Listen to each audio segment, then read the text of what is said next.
There we go. There we go. Oh, except we lost sound again. Okay, but yeah, as I said, we're just kind of waiting for some of those stragglers to make their way in. This is actually one of the sizzle reels from GDC this year. Kind of gives you an idea of some of the content that's being made at the moment. Sometimes I feel like it's the world versus me. They keep saying no, but soon they're gonna see. I'm like a juggernaut, busting my way through.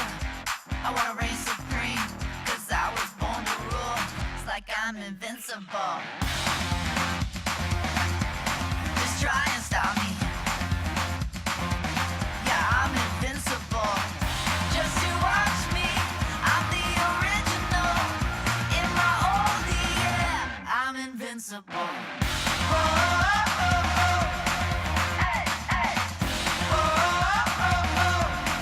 Hey, hey. I got that superstar power in my veins. Indestructible like Hulk, yeah, that's my thing. Won't hold me back. I'm like a wrecking ball. Show no fear. Yeah, I'ma take it all. It's like I'm invincible. Just try and stop me.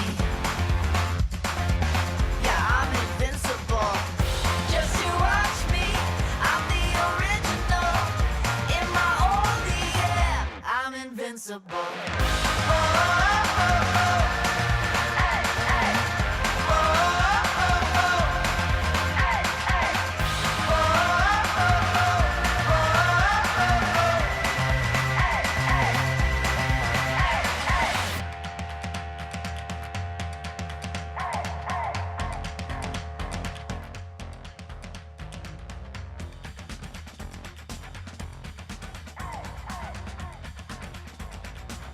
I'm invincible. Whoa, oh, oh, oh. Hey, hey. Whoa, oh, oh, oh. Hey, hey. Whoa, oh, oh. Just try and stop me. Whoa, oh, oh. Yeah, I'm invincible. Just to watch me. I'm the original. In my own yeah, I'm invincible. Whoa, oh, oh. Hey, hey. Whoa, oh, oh. I'm invincible. Whoa, oh, oh. Just try and stop me. Whoa, oh, oh. I'm invincible. Alex. All right, they've asked us to wait just a little bit longer while we. I'm sorry, everybody. The crowds out there are huge right now. So what I'm thinking might be a good idea is instead of everyone sitting here and kind of running through just reel after reel and everyone sitting here, I think it might be actually a good idea for us to start looking at some of the other tools.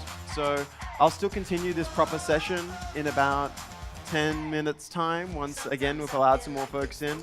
But in the meantime, I feel like it's probably in everyone's best interest that we don't just run videos at you all.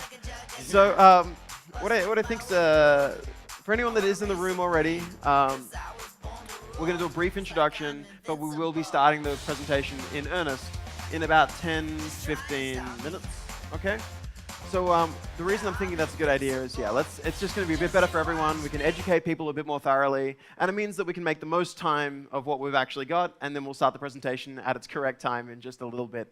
So again, thank you for everyone that has already arrived. There is a huge mass of people out front that are just signing in, so I feel very sorry for everyone involved. But what I think is going to be a good idea is I might create. I'm actually going to do something high-end. I'm going to do an effect that is going to be a little different to what you may be used to seeing. And then after I've done the kind of advanced effect, I'm going to dial back, and I'm just going to do a Niagara effect. All right, so now while he's getting this thing all loaded up, if you're not already familiar, Niagara is our new particle system. So we have Cascade, which is a system we've had for a long time. It's really good, and it actually can, it's still basically good for everything you need for the majority of cases. But Niagara is going to allow you to unlock a lot more potential as far as communicating with blueprints, a whole lot of new functions, a whole lot of modularity, so you can actually take your particle apart and then reshare parts of it. If you have an explosion of blood and you like it, and maybe you want to reuse it, or a spark and you want to kind of reuse it in a different effect, it makes it a lot simpler than in the old system. So we have a lot of cool new things. So again, just for anyone that's joining us, we're just doing a 10, 15-minute effects demo while we wait for everyone to arrive, and then we're moving into the session properly. Now, in the meantime, quick introduction. My name's Chris Murphy, and this is Alexander Paschall. The two of us have flown in, part of Epic's increase in support in the region, really looking to get some more folks here to really start helping developers. But my job generally is handling Australia, New Zealand, and Southeast Asia. My job is to actually just basically move between cities, visit people on site, and help out wherever I can. And like on top of that, what we do is provide as much like workshops, provide advanced skill and all sorts of other stuff. Right now, what I'm going to do really quickly is I'm going to knock together a Niagara effect. Now, this is going to be something that is going to be a little bit different to what anyone's really seen before. And I'm going to create a new Niagara emitter, which is going to be called Circular Spawner.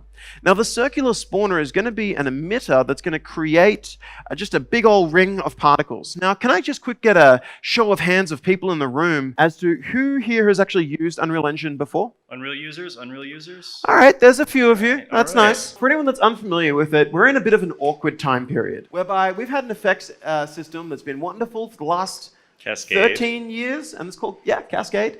And the new system that's coming in is called Niagara, okay? Now, because of that, Niagara is currently in beta, and it's nearly out the door. It's really, really close, but it's not quite there yet. But because of that, I think it's a better idea that when I'm showing off effects, we make really cool-looking Niagara effects instead of the system that, well, it's still around, and it's great. It's really powerful, but it's also not where education should be focusing. Yeah. So for this, what we can see is that when you create a Niagara emitter, on the right-hand side, this is actually just a stack that's giving instructions to every single particle and the emitter, right? And what's really lovely about this is that if I was to reach into this, I could open up any of these things. For instance, I'm going to open up gravity, and I'm going to zoom in. And what you can see here is that every single module that's providing instructions is actually its own little networked graph. Okay. And if you're familiar with Cascade already, you'll know you don't have this available. You don't have this ability to actually logic yourself into and actually pull information out yourself. You can do a little bit of parameters, sending a little bit of information. But by actually building this out, Chris can do whatever he wants. He can actually pull tons of different unique information and manipulate it the way he wants before the particle even really thinks about calculating how it's going to function. Now, a little thing that I like to do that I find makes life a lot easier is I want to fit a ring of particles in this area just here. And to do that, if I want to know how big that is, I can actually just go to my orthographic viewport, and by using the middle mouse button, like a button, I can measure it and see that it's 480 units. So you can use the middle mouse button, and as you click and drag it on an orthographic view, you'll see a red line show up, and it will tell you the exact distance in centimeters. Unreal, of course, using centimeters as our base unit of measurement, so you can actually find anything. Oh, and it should also be noted, since Niagara is still early off in more of a beta phase, you're going to have to enable it. It's under experimental, right? You're going to have to enable it. Plugin. Sorry, it's under plugins. You're going to have to enable that plugin in order for it to actually run. So I'm just going to quickly drop this into the world. We're starting to get a few more folks, but that's okay. And I'm going to call this hologram. And you'll see why in just a little bit. Mm-hmm. We're just giving a quick tech demo while we wait for everybody else. And I'm moving through this reasonably quickly. I'll be slowing my pace down for the actual session. Just waiting for everyone to kind of come in from where they were. Now, what's kind of interesting about his little setup here, it's actually kind of a cool little sci-fi room, but shoot, this is from one of the demo projects, right? No, kinda. But where did you get all this info from? I pulled it from, this from the blueprint demo and then changed everything so I could have it cooler. That's right. It's all from the, so we could actually get this off of the Learn tab, I believe. Yeah. Now, if you're actually building this out yourself, you should see he built a emitter which creates kind of the shape of one part of your particle, and then he built a system which holds all different emitters. So the way that you're really building a particle is you're building it chunk by chunk by chunk, so one emitter at a time. So he has a nice little circular emitter going to a lot of bloom. I know it's very bright. We'll give it just a second. Whoa. So again, for anyone that's joining us, we're going to get into the proper presentation in about 10 minutes time. We're just waiting for folks to arrive. Now, what I actually want to do here is kind of cool. Ignore just how bright that is for just a moment. We'll fix it up. But what I would like to do is, if we look at this world, outside, there's actually a little camera. So if I simulate the environment, you can see that there's this little camera that's flying around the world. Now, this little camera is very simple. It's just been set up in Blueprint. But what it actually has on the bottom of it is something that is saving out everything that it sees to a texture. And if I can spell the word camera correctly. There you go. So you can see here that that's actually saving out everything that it sees to a texture. Now, what we can actually do here is using Niagara, I can project all of this texture data back into the world. So if I wanted to, I could get something like this, and I could tell it to have UVs, to tell it which location of the screen that it's actually meant to be sampling. And that's actually very simple, because I can create a two-dimensional vector, which is a UV, and I'm going to call it particles.uv location.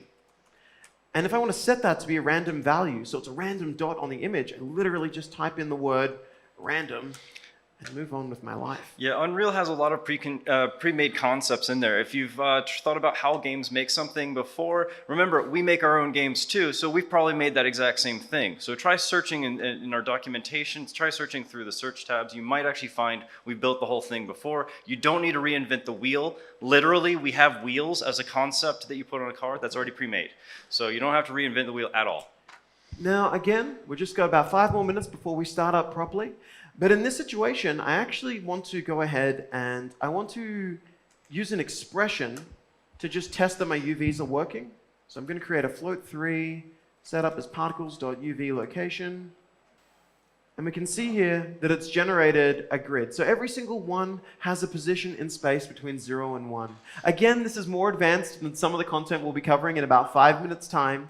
But I just want to let everyone come in and get an idea of what we're doing. Because if I get this information, I can actually go ahead and sample the texture that we saw before. So what that means is I can tell this thing to look at the image in the world, and more specifically, sample the particles that we can look up. So, now at the moment we can't see it, and the reason we can't see it is I need to physically set the color to be the texture that we just sampled. And that's okay. All I need to do is get my color and set it to be from this information. And I'm going through this quite quickly because we were just waiting for some folks to arrive from outside. Now this is going to be pink, and the reason for that is when you first create an emitter that's sampling textures, it needs to be a GPU emitter. And the thing is you can now see these little dots here are sampling what we could see before. Now what's great about this is that if I was to turn this off and go back into the ring that we had, you can see that these particles now know where they're going to be on the image.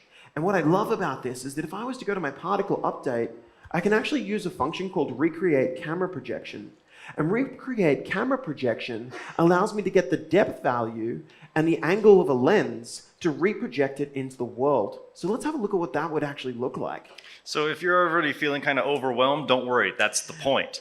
So we have actually a lot of great online tutorials for getting started in more simple ways. We want to show you the power of Niagara. Niagara's entire point is that it's powerful. It has a lot of modularity and capabilities.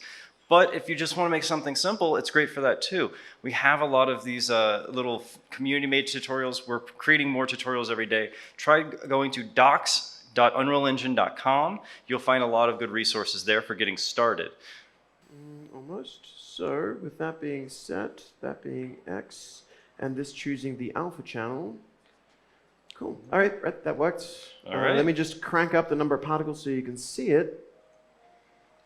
Yeah. If I was to get this emitter, now I haven't shrunk it down and done everything else yet, but you can now see that Niagara is actually able to physically recreate what the camera outside the room sees through its own collection of particles. Now, if I wanted to set this up and I had an extra 5 minutes time, I would make them move from the, do I have 5 minutes? Oh, or you've should got we... 5 minutes.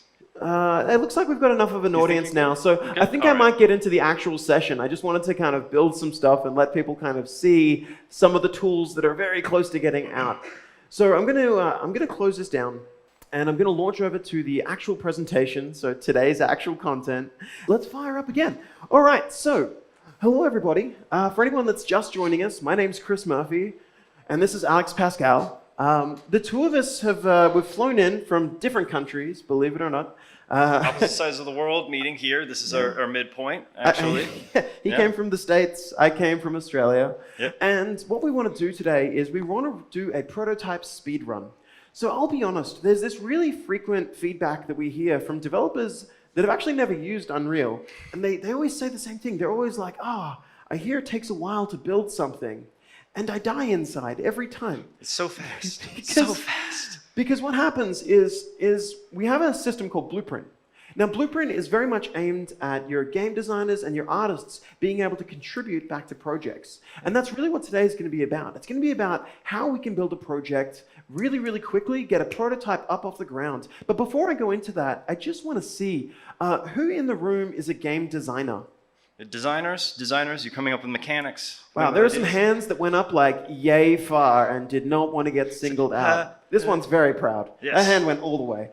So what about artists in the room? Artists. All right, we're getting a Cool. few more. Those and- are my people. I actually I came from modeling rocks. Now I do artificial intelligence, but only in blueprints. Don't ask me to code. I don't do C++, but I can do AI in blueprints. So, and what about programmers in the room? All right, so for the programmers, allow me to start my three-part apology with you're all wonderful people, but we won't be touching C++ today. Not at now, all. I know that's probably painful, but the reason being is today was about building stuff very quickly and testing and demoing. And honestly, even programmers should be using Blueprint to get those early tests up. Now, when they're happy with what they've got and they want to turn some of that structure into the actual code base that they're delivering, they move it back down to C++. And they can use Blueprint to extend from that. But when you're first building, Blueprint is still the way to go. Yep. So Way for- faster for prototyping. So what we're going to be doing now is we're going to, let's have a quick look at some of the stuff that's coming out of Unreal Engine at the moment. Oh, okay.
Wonderful.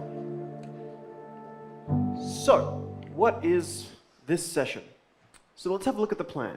We're going to be building a game. We're going to be building a small game. So think of it as like a 90-minute game jam, okay? All of us together. We're in it together. We're all going to make a game together. So you got to help us with an idea. And again, we're building it in 90 minutes. And while things are quick, they're only ever going to be so quick. So there's a couple of house rules. So something with characters. Like I have a dragon mesh and I have a knight mesh. So we can use anything that has a dragon or a knight. No one use the words MMO or turn-based. I don't have time to get some of that structure up. Yep. No one say do it in any other engine. I'm onto your games. Yeah. You can see this one over here. So we're also not going to be tackling 2D today. I'll be honest with you, my art skills are very much, my tech art and such are all very much based in 3D. It's just what I do best, and if I'm the one demoing, you're stuck with that. So again, we're keeping everything Blueprint. There'll be no actual code, as they say. I'm going to have little to no UI because we only have a little period of time. But a lot of this will be hacky as well. But the main thing here is to get something up and testing and prototyping concepts, right? Let's all be cool. And I'm going to get the judgment from some of the programmers with some of the things I do, I'm sure. But that's part of the fun. We're probably going to Alright? do some things on. So- we're going to do some things on Frame that we shouldn't be doing on Frame, maybe, but it's okay. It's all good. All gonna right. be good. So I'm going to begin by going into here and I'm going to create a new project. So I'm going to launch 4.23, which is the current stable release of Unreal 4.24 is nearly out the door. We have it in preview already. It's just not quite there yet. It's several previews in. If you want to try it out, give it a shot, but do not start a project in that's for serious. But feel free to give us feedback and tell us if you find bugs or anything. It's in preview. So as we go to create this project, I could be basing it off of our existing first-person template or our third-person template, which is very common. But you know what? I promised you we would be building a prototype from scratch. So let's jump all the way back to a blank project. All right. So let's get this up and running. Now, I said before, I have a knight and I have a dragon. Should we be the knight or should we be the dragon? Wow, that was so quick. That was immediate response. All right, so let's be a dragon, okay? Now, if we want to be a dragon, God, that's a weird sentence. If we want to be a dragon, and don't we all? I'm going to go File. I'm going to create a new level and just go back to a completely empty template. Now, what I would like to do here is I'm going to first off just drag in some geometry. That's just going to be a box. And I'm going to set this up as my basic environment, okay? As you see in the upper right corner is this little tiny white box. You click that, and then you can try to reshape everything into your quad view here. Okay. Actually, you know what? I might use a landscape for it. It'll look You way think cooler. so? Yeah, landscape. Yeah, let's Big. use landscape. So we use the cool landscape tool. So if you're not familiar, landscape's going to let you do a height map system. So it's a big, huge sheet. It's all height based, and then you can just paint on hills and mountains and holes, etc. And then you can also paint on your textures very simply, and paint on your foliage. It's all wrapped up into one tool. Okay, so I just added two things to the world. I added a fog, and I added a directional light. Now, the directional light represents my sun. And there's a really, really cool feature whereby if I tell it that it's the sun, your atmospheric fog will automatically respond, which means that if I change it, it's going to... And it's worth noting that this feature actually is way cooler in the new version of Unreal. We just upgraded this. Yep. So, okay, I've added this into the world, and I want to quickly add a little bit more. I just want this world to have just like a little bit of just shadow casting geometry around the edges. So I'm just going to paint this in. Give it some shape. Give it some love. Look at that. I'm not sure if... Is Hyderabad familiar with Bob Ross? Bob Ross, happy little trees. Just going to paint in some happy little mountains over here. It's okay if you make a mistake. Every mistake can be something beautiful and new. For the record, Alex and I have never actually delivered a presentation before. No, this is great. I've been so excited for this. The two of us just kind of just being real sassy the whole time. Don't mind So, us. all right, we're just quickly getting in some just geometry, and because I'm a stickler, I'm going to quickly erode it so it looks a little bit prettier. Yeah, the erosion tools in here, we have two different kinds. So we have kind of like a water-based one and kind of like a generic-y erosion. So one will kind of create more divots as if water's ripped through it. Cool thing with landscapes that we added before is this. Look at the count of the try count as I zoom out from the world. Cha-chunk, cha-chunk, optimizing, optimizing, optimizing. And this works on mobile and everything else as well. And this is how we're able to get games like Fortnite, like actually running so well on different devices. And you know, whenever we build a tool like this that's needed for our own games, they come back into the engine. I promised you we would be a dragon, so let's be a dragon, okay? To begin with, I'm actually going to use a thing within Unreal called the character class. Now, Unreal has a framework built into it out of the box called the gameplay framework. And I'm going to create something called a character. So the important thing about characters is they're actually a child of the pawn class. The way that Unreal is structured is the pawn class is pre-made concept of a thing that you can be and possess. It will take inputs through the player controller. So the player controller is this kind of thought. It is you. It is your like thought in your head. It's your soul in a way, and it possesses a physical form. The physical body is a pawn or a child thereof. A pawn can have a child of character or vehicle or whatever you can be. In this case, character is a really great starting point because it gives us a shape of a capsule for collision, and it can also give us movement components. So it has a really good pre-made movement system that Unreal's actually kind of derived from those old Unreal Tournament games, and then we made more generic. Now, what I'm doing is because we need this dragon to be something that we can control, I've gone into my project settings to add some inputs. So I'm just going to make one thing called move forward, and I'm going to bind it to W. And this is really cool. We have an input binding system. So he can just map out the word like punch. And punch can mean spacebar or X on the keyboard. Who would do spacebar as punch? That's a bad idea. So it would just be like a button on the controller. But here's the beauty of it. If you tell it, controller, face button left, right here, X right here. Okay, guess what? That maps to every game controller. So it'll be on PlayStation, Switch, everything at once. One button click, you're done. All right, I'll add controller support. Yes, boy. Okay, fine. So left thumbstick, X-axis. Thank you. So I'll add mouse support as well, so I'm going to add look and turn. Sorry, everybody, this is the boring part of the presentation while I add the initial inputs of everything. Well, this is also a good point, though. As he's doing this with the mouse, he can make sure that it works for every other kind of input. So one and done, you do this in the beginning of your project when you first get started, and suddenly you're prepared to get yourself on every platform. Who cares? It can work on one of these because you can set up with touch inputs as well. So do that. You can run it on PlayStation, Xbox, Yep. Mad Cats. You can actually get an Arduino plugin and make your own custom controllers, which is something I like to do sometimes. Just saying. The cool thing with what I've just done is that if I was to go into my character, we're now going to open up Blueprint for this first time. Now, Blueprint is Unreal Engine's scripting language. So check out how this works. If I open this up and I right-click, I can now type in Move Forward, and you'll see that the input that I just created is just there. And the reason this is so powerful, and this is very much aimed at like your designers and such getting in, is that if I drag off that, I can actually just say, add movement input, and it's going to say, cool, but in what direction? And that's really simple. We just need to move forward. So I'm going to be like forward. Yep, and Unreal already has a little couple bits of functions and macros built into it to help you with some math. So you can get your characters forward, your forward vector, your right vector, and your top vector, your up vector. If you want to get your left backwards or down, take that, multiply it by -1, and bam, you have the opposite direction. Now, sorry, act as right vector. By the way, if you double click on any of these nodes, they give you this. That's your reroute node. Yeah. And you can also select a bunch of nodes and hit the letter Q, and everything will start lining up better for you automatically. Just a suggestion there, buddy. All right. There you go. See it? Like, perfect. And okay, so in theory, can I get someone who was the keen person on the dragon? You're up. Yep, she should come get here it. for a second. Sorry. Come on up. All right. Now I'm I'm gonna embarrass you a little, sorry. assume that we're good on this Oh, front. I love your earrings. Okay, good. All right, controls. Can I get you to borrow that? If you want, you could probably still sit on this seat over Yeah, here. yeah, If you get feel like comfy. not standing on stage, you're okay? Oh, cool. All right, so I'm going to drop in my dragon, who has yet to have any visuals in place. But the cool thing is that if I was to drop in the dragon and we were to auto-possess it. Auto-possess. Remember, possession is the key word. Possess means the player controller, which is your soul, essentially needs to join into this. So we can see that that's running, all right? And that's a good first step. Done. But we can do something a little cooler than this. Now, what we can do is, and I'm just going to quickly, I'm going to give this dragon a visual just so we can see something. So the character class also comes with a pre-made concept of a skeletal mesh. Skeletal meshes being that they have to actually have a skeleton, they can take animations, they can also take in our AnimBP system. So it's a way of taking your blueprint with your logic for moving around and the logic for getting the animations to move in the right way. So you're walking when you're actually moving and you're flying when you're in the air. Yep, you can combine that kind of blueprint together with it.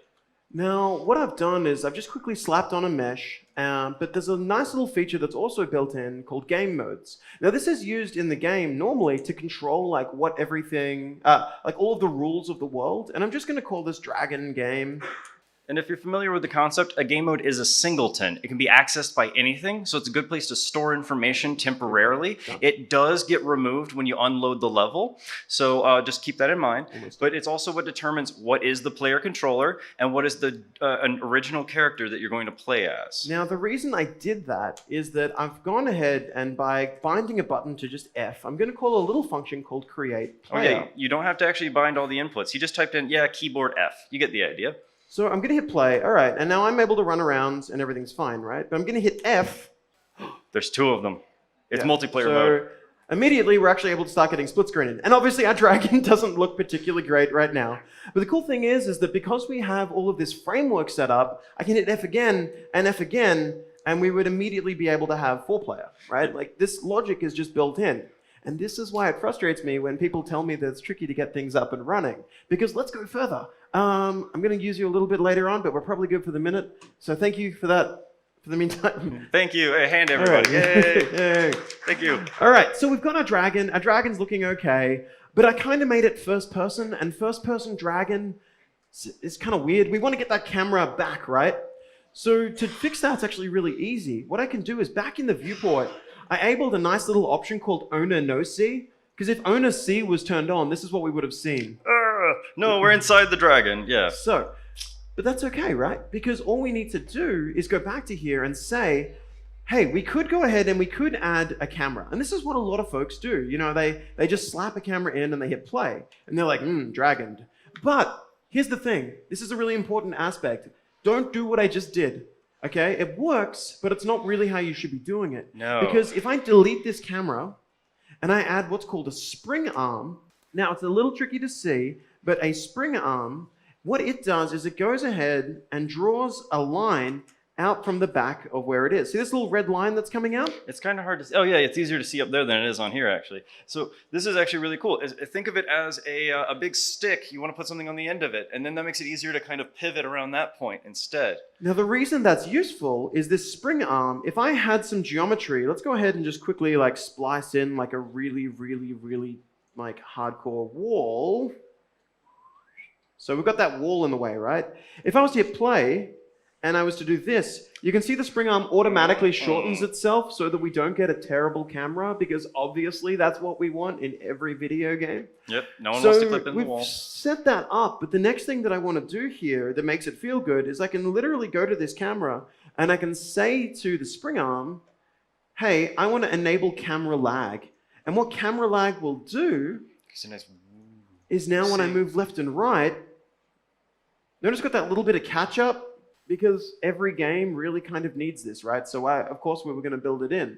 And that's a really important thing. It's like, again, keep remembering that like as we build games, we keep having to do this again and again and again. So of course, because Epic build games, we just get that framework stuff just done so that life is easier. Again. Now, and I know it sounds like I'm stressing this point, but it's kind of... you don't have to make stuff, really. We make our own video games, unlike some other engine. You know, we like to make our own stuff. So that means we have experience and we know what quality of life feels like when something moves and it doesn't feel quite right. So we've got that in place, right? And we've got a camera in there, but what I really want to do is I want to get this dragon animating. So let's go ahead and let's create, I'm going to go animation, and I'm going to create a blend space.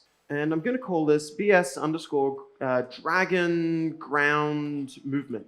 Now we have two different kinds of blend spaces. Blend spaces allow you to drag in multiple animations and then create a parameter that says blend between this animation and that one based on a parameter I'm giving you, like a float value. So in this case we can say speed, and as his speed increases he'll go from standing still to walking to like full on running, and then you could actually create a 2D blend space. So instead of just running forward, if the speed is to the right or left, he could strafe sideways as well to each side. So check out how this works. If I drop in an idle, we can see the dragon is just chilling in its idle animation, right? But more importantly, if I get this and I add a walk animation, we have one, there it is, walk. Gotta have one. We can see that it blends into that, and if we're only taking little steps, he'll kind of do that, right?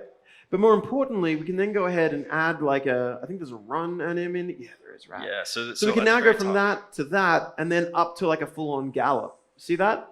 Now, the other thing that I could do that might be nice is I could get turn animations. Oh yes, we can actually get some proper rotation, as we can use, instead of doing right, left, speed, we can do rotation rate. And then that can be how quickly he's moving his paws around. Okay, I'm just taking guesses at this number, but you can now see that it's going to blend in from that and then up to that as you start sprinting. Do you see that kind of movement going on? So you can get all three, the running, the forward, the sideways. So I'm going to right click, I'm going to go animation, and I'm going to create a new animation blueprint. And in the same way that we add logic to the world through blueprint, we also control all of its animations. And the strength of this is that your animators no longer just import animations and just handball them off to a programmer. No, it's their job now. But the advantage of that is that the animator is able to execute their vision. Right? And I can't stress that enough. It's like, honestly, a lot of people are like, well, UE's got a pretty renderer, so the games look nice. And that's true. But the reason that like a lot of this stuff feels so good, like in those AAA games, is quite simply that the person in charge of executing that vision is the person implementing that feature, because Blueprint allows for that level of accessibility. So let's look at what that is. I'm going to create an animation blueprint, and I'm going to call it ABP_dragon. Now, this does in fact mean there are no idea guys in the Unreal Engine world. If you have an idea and you're like, I can't implement it, well then guess what? You should get kicked out, because you can. It's super easy. So what I'm going to do here is, you can see that in the anim graph, I can just drop in that ground movement node. But it wants to know these actual variables. It wants to know what my forward movement and my right movement is. And that's actually really simple. All I need to do is every update, I need to get the velocity of my character. Yeah, But more importantly, I need to get the velocity of the character relative to its own direction. So how forward it's moving, not its world velocity, which is what this is. And that's really simple. I can just do an inverse transform, which basically says get something in world coordinates and switch it over to my own system, okay? And by doing that, I can get this and type in get actor transform and just plug this in. And you can see this first note, it says try get pawn owner, and that is actually directly referring to pawn. Again, that word is going to keep coming up, so this is referring to the dragon itself, basically. The other thing I'm going to drop in here, really simple, is just a validity check and say if it is valid. Yeah, that's actually probably a smart thing to do. Just in case. Yeah. Good practices. By the way, little thing, if you select nodes and you hit Q, it'll automatically straighten them out. Ta-da! This saves you a whole lot of time. Now, what I've done with that is if we get this character and Go to the character mesh. we go to the mesh and we just plug that in, we hit compile and we hit save and we hit play. I missed I missed the most important thing. To actually didn't plug in the it variables. in. All right. Sorry, this is what happens when I build very quickly on the fly. Compile and save. Right. Play. Rad. All right. There so we he can now see that our goes. character's starting to do the right thing. We probably I went ahead before and I added Camera lag? nope, help me out here. Running. Running. So I'm going to tell this character that they can actually move a little bit quicker. So I'm going to get this, and I'm going to say to you that your character movement. So there's a thing within characters called the character movement component. And what we've done is we've pre-built in your walking, your jumping, your falling, your networking, your swimming, and your flying just out of the box. And you can inherit from this natively and extend upon that logic, right? But by having it out of the box, it means we can just immediately get a lot of just logic up and running. And now in this situation, I'm going to go ahead and I'm going to say the max walk speed is now 1200.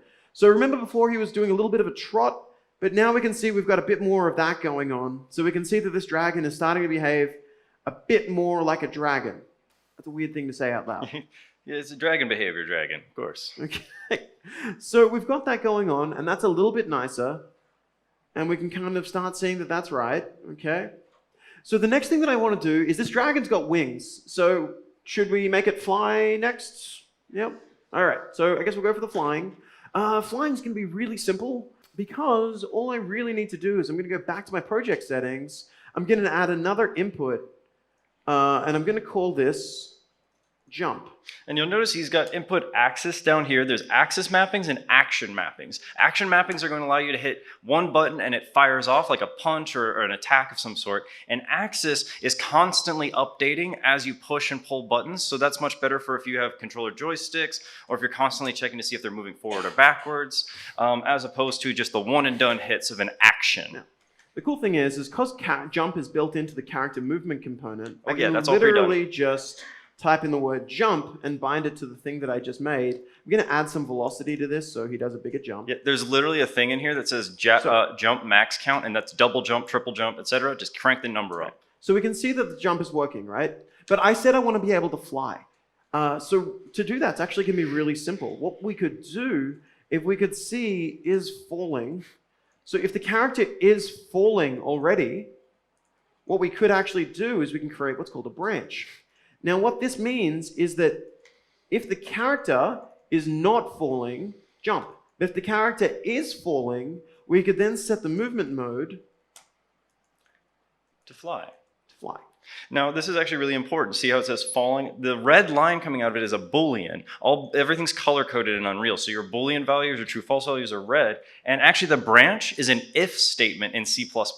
You can actually type in if instead of branch. If it's a C++, like a thing you know the name of, try typing it in for the blueprint, and you'll find the correct node equivalent of the C++. I'm just going to quickly add some inputs for up and down so that we can fly up. Right now we do this really awkward thing where we're kind of hovering and not going up or down. So I'm going to bind that to, how would we move up? Maybe just more jump. You I could do guess E and works. Q. I like E and Q, that's me. But oh yeah, you want to do like a Might jump as well and then just hold hold space. jump? Yeah, let's do that. Yeah, that's classic. How are you going to get back down? Maybe control. Control? Negative Classic. 1. So up movement, you notice I'm setting these scales. It just means that it's telling it to go up and down, right? Yeah. And the other cool thing with like setting it up this way, actually, what should you, I'm thinking left and right bumper. Oh, to like get him to Yeah. strafe around? Nice, nice. Except it's not called bumper, it's called shoulder.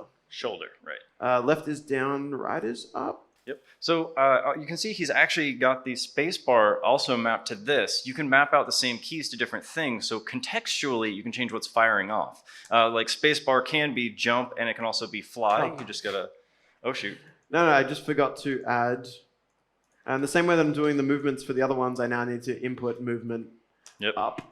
And I'm going to call it add movement input. I'm actually going to hard code this one to be upwards. By the way, my apologies for anyone that hasn't used UE before, but X, Y, and Z. Now, the reason for that coordinate, I know it may seem a little weird, but if you think of something, like if you think of OpenGL or you think of Unity, it makes sense to have Z into and out of the screen, right? Because if you've got a camera, Z going that way. But I never thought of it that way. I always think of Z as up. Give me a sec. So if you think about something like having a tabletop game, X and Y would be the coordinates of the tabletop, and Z would be up and down from the tabletop. Do you know what I mean? Like, so it really kind of, a lot of these systems kind of come from where you originally had your mindset when you were designing them. So if you're thinking X, Y, Z is a bit strange, think of it in that context, and it should hopefully make a little bit more sense to you. So we've got a dragon, we can jump. I can now hit spacebar, and we're going to start going up, and control, and we're going to start going down, which is great. Sweet. So the next thing, we probably don't want to crawl through the air, not entirely realistic according to all of the dragons I've seen. So the cool thing is we can actually go ahead and create a state machine within this. So I'm going to create a state machine, and I'm going to call this Dragon Locomotion. So a state machine is going to allow you to choose exactly what section of your animations you want to play, really control it. Now you can do other things like blending and additive animation. So you can be like running, and you can add an additive animation of punching with a montage. But in this case, we want to have a whole state of he walks versus he flies, and he doesn't use any of the walking logic anymore. So one of these is going to be for walking. One of these is going to be for taking flight, so he has an initial push off, and then he'll have actual flying mode as he moves in the air, and then he'll have a land, so he has a little animation for that. This is also how you'd set up a 3-part jump. So you have a jump, then you have like the falling animation, and then you have a landing, and this is how that would work as well. All right, I'm just trying some of these and seeing what looks good, because I have legit no idea. So yeah, he's opened up one of the states, and he's attaching an animation to it. Oh, looks pretty good. We can roll with that. That looks flying, I guess. So we could also make it a blend space so that it like tips its head as it moves with different velocities. Because I want to get some like scared villagers running for their lives later on. I'm just going to move through this pretty quick. Like looking down at them as we hover. Yes. I love menacing things. Menacing is fun. I'm getting that. I'm a little concerned. Take off. There we go. Did I tell you I'm working on like a little horror game on the side? Yeah, I love this stuff. So I'm just going to add a landing animation as well. So if we fly to stationary landing, cool. And I'm going to go from landing back into this. Yeah. Pardon? Is this how the Game of Thrones dragons were made? Oh no! I couldn't tell you, but I suspect that was probably just.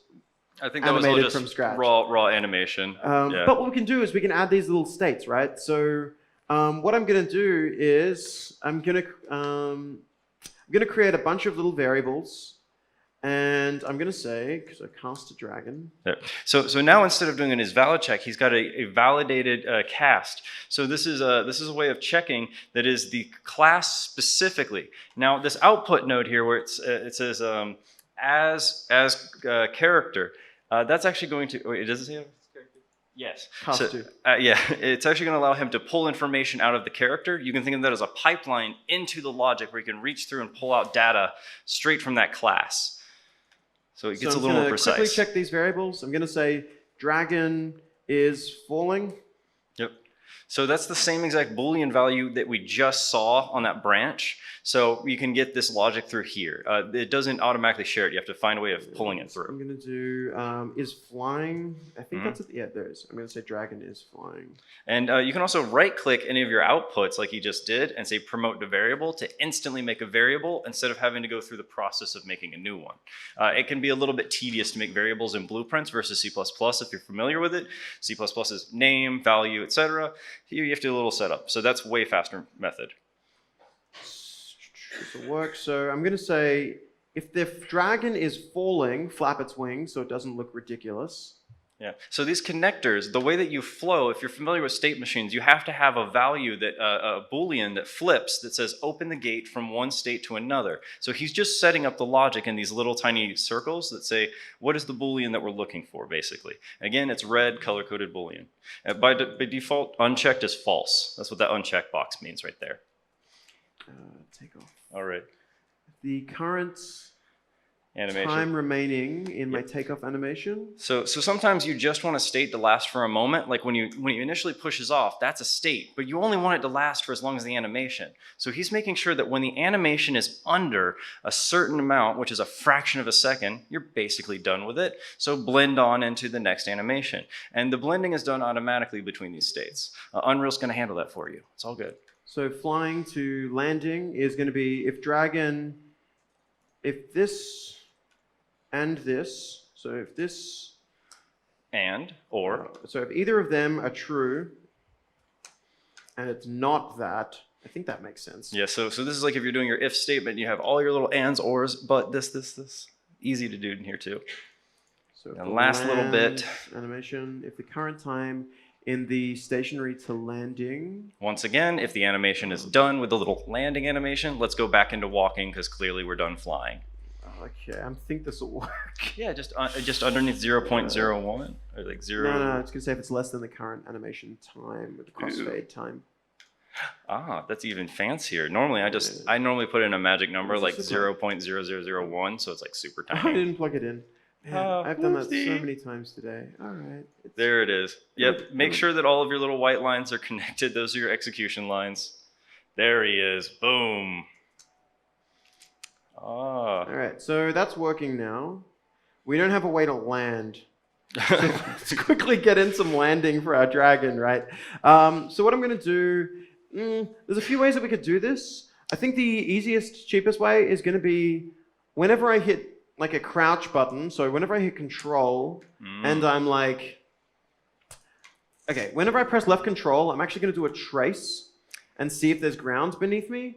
And if there is anything beneath me, I'm just going to call it good and we'll land ourselves. So the thing about traces in Unreal is we actually have a lot of different options for this. We can do a line trace, which is just a simple little line from point A to point B, and we can get back whatever we hit with that simple line. We can also do a multi traces, which is we get everything in a big array. So I like to say if you've ever played a shooter game, it's like you have the weak little pistol, it shoots one guy and it hits him.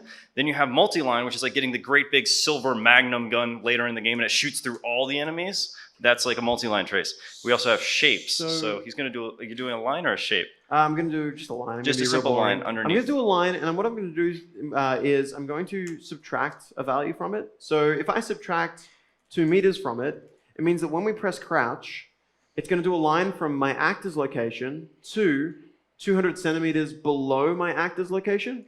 And this is literally just going to say, I'm just going to be like, look, if this is true, it means we hit something. So set movement mode to be falling, I guess, and we'll let them land naturally. Yep. I think that'll work. Yeah, and then it'll create the landing immediately. That's good. You can also see the out hit has a little blue icon, and it's like, that's not a lot of information. It's 2 dots. That's actually a struct of a ton of information. So you can break it out and get a lot of stuff about what you hit. Maybe a little lower. I have derped something. The That's fine. collision channel, landscape. Can it? Yeah, it should respond to It is right now. He's doing it based off of fine. collision, so he has to make sure that the collision channels line up. He has to make sure that the line actually goes all far down enough.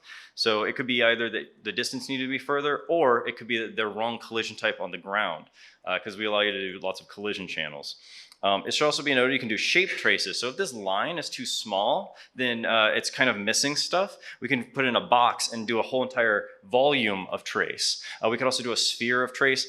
And my favorite is capsule. Remember, the character's collision is capsule shaped. Do you want to know if the character can fit somewhere? Use a capsule. I see what the problem is. Yeah, it's not long. Yeah, that's it. I made my character 5 meters tall, which means there's 2.5 meters from its chest to its feet. A little bit too much. And I'm tracing from its chest instead of its feet, which means that I never can get out of its fat belly. Yeah, so, he's a chunky boy. It's okay. We're just gonna get a little lower.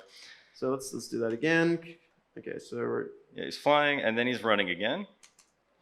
And you can actually see the line trace debug item coming up there. Oop, we got him. Yeah, it'll create like a little, if you turn on the debugging, you'll see the line, you'll see the dot where it hit and all that. But I always like to use, personally, I use the capsule to figure out if my character can fit into stuff before I try to squeeze them in. Capsule's also good if you're doing crouching and you want to know if they're going to pick up into something. You can actually make a full-size collision check before you let them stand up. So, okay, two options here. Do we want, okay, first off, I want to have villagers. If we want, we can make them run for their lives and find hiding spots automatically. Or if we want, we could have them kind of generically shooting. They're standing around like, Kind of, no one's responding. So, again, then we got every response at once. I'm going to go with you. We have them hiding for their lives. So, fleeing and running. Fleeing and running sounds great. So, what I'm going to do is I'm going to create a thing called Villager. So we're making Trogdor at this point. This is great. We're not violating any IP. No, I mean, we're making Tragdar, Why the you like Scorchinator. All right, so I'm going to quickly... You're the worst. All right, so I'm going to import a character mesh that I've got floating around. So I already showed you just importing content from elsewhere, right? Though, wait, that's the wrong one. I want to import. So all you need to do is just drag and drop. And if I click import all, she'll come in. Now, I don't, if we take a quick look at her, she looks like this, and I don't want her to be gray and ugly, so I'm going to go back to it and get the diffuse, the mask texture, and the normal texture. There we go. All right, so I've got those three selected, and by opening up the material channel, what I'm actually able to do is just drop these three in, and I'm just going to done. Set this up so the diffuse color, actually let's preview this so that she doesn't look like a ball. So to do that, you just select the character and then select that little teapot. And you can see that we've already recreated a lot of the blueprint feel here. If you're used to UE3, this is a completely different system. But everything's going to read from left to right. The only thing that's going to end up getting rendered are the things that finally attach to this end node here. This is your final result node. So if you have little nodes sitting around, floating around, they do not count. They will not get registered in the final product. So make sure they're actually hooked up. So what this channel, what this mask node here is this texture has red for her armor and green for her hair and blue for her eyes. So if we wanted to, we could just use the red to say, hey, the red's all metal. And I could also use the red channel to be like, hey, whenever it's metal, it has a really low roughness. And whenever it's not metal, it has a high roughness. And so this is called texture packing. If you're not familiar with this technique where we have multiple channels like this all on one to differentiate what's going where, this is a really good way of kind of keeping and minimizing the amount of textures you need on a character, the amount of elements. So you can have metal and you can have cloth and all these different types on the same character without having to actually change a lot. She needs a hair color. What are we picking? Hot pink. Blue? What? We got blue and red. Okay. Blue and red? You want blue? I'll go. Purple is halfway between those two? Sure, let's go for it. You could also do like a Fresnel with her hair and like red to blue Fresnel. That'd be kind of cool looking, but that's just my opinion. Why are you like this? Why am I like this? I don't know. I mean, you could. Yes. Actually, you know what? The Fresnel idea is a good one. Okay, I'm going to add that to this game. It wasn't intended to be there, but let's do it. So what we could do is, so you know how quite often you want to get like good-looking outlines around your characters? A really nice way to actually do it. By the way, you can see that her metal is now actually getting shine in her character, because that's just going to set up. It's worth noting as well, just before I move on to the outlines, is this character is now going to correctly... this material will just compile to every platform. So under the hood, Unreal gets the graph and looks at what it needs to do for Switch, or what it needs to do for mobile, or what it needs to do for PC. And now you might be having some instruction counts if you go insane, but you can do per platform or per quality switches here as well to like say, hey, if it's mobile, go down this path, and if it's not, do this. And this means that you only need to build this stuff one time instead of like having multiple versions of things that you're kind of juggling. But anyway, what I was saying was if we wanted to, we could actually go ahead and use a node called a Fresnel. Now, a Fresnel node's great because if we look at this, I'll show you what it looks like. And I know it's spelled Fresnel, but it's a French word, so it's pronounced Fresnel. So just heads up. So this is what we see from a Fresnel node. And what this actually does is really cool because it means that imagine every single polygon on her, whenever it has a blackness, whenever it's black, it's because it's pointing towards the camera. And whenever it's white, it means it's pointing at a right angle from the camera. Do you get what I mean? So what this actually lets us do is if we were to multiply that against itself, like let's times by itself like 4 times, that will actually go ahead and increase the contrast. And so now we're starting to get an outline. This is actually a great way to do a cell shader if you're trying to make like toon shaders, a cartoon style of game. And I went a bit nuts on the strength there. That's all right. A little powerful. Yeah, a little powerful. It's good. I'm using the round so that we can get that kind of crisp outline on her. Yeah, that looks pretty good. Yeah, that's so sweet. what we could actually do though as well is if we wanted to, how about we get this outline so that when she's up close we don't see it, but when she's far away we can see it. So this way targets are going to be a little easier to spot. Now the cool thing is first off, if we wanted to, we could just get this hair color and multiply it against this, okay? And what that would do is that would now create a purple outline. And if we look at what that looks like, you can now see that's automatically going to be put on her, right? But more importantly is that if I preview this on the emissive, it's going to go ahead and it's going to give her that outline on the actual character. But I said I wanted it at a distance. So a nice thing here is that the material graph lets you treat color just as generic numbers. And what I mean by that is I'm able to look up the world position of any node. And when I look up that world position, I can actually calculate the distance from myself to the camera. Now, I know I'm getting a bit off track from the intention of today's thing, but we've started on this train, so let's do it. Now, let's pretend that between myself and you, there's about, I don't know why you've ended up the topic for this thing, but you're sticking all the way out, and then you made the mistake of calling out before. So there's 5 meters between us, right? So this value, that distance value, would return a value of 500. Can you click preview on that distance node for me? Now, because that value would return 500, in Unreal, 0 is black, and white is not 255, 255, 255. White is 1, 1, 1, which means that if he previews that distance, it's so bright that it saps all of the light, and immediately the eye adaptation in the engine kicked in. So notice how the background suddenly got really black? So what actually is happening there is they're so bright that it's just insane. But if we think about this logic, if I was to divide our distance by 500, what value do I have now? Because it would be 500 divided by 500 is a value of 1. More importantly, that tells me that as I walk up, it's going to be a value of like 0.5 now. And as I walk back, we're now at a value of 1. Now, the cool thing here is that if I subtract a number first, so if I subtracted 500 and then divided it by 500, it would be 0, negative numbers, back to 0, and then at the 10 meter mark, because 500, at the 10 meter mark, it's 1,000 minus 500 divided by 500. So we've now got a value from 0 to 1 in that range. So what that actually tells us is we've created one range that's all going to be black, and then another range where it's going to fade to white. Okay? Oh, other way around. The subtraction, then the divide. Can't take him anyway.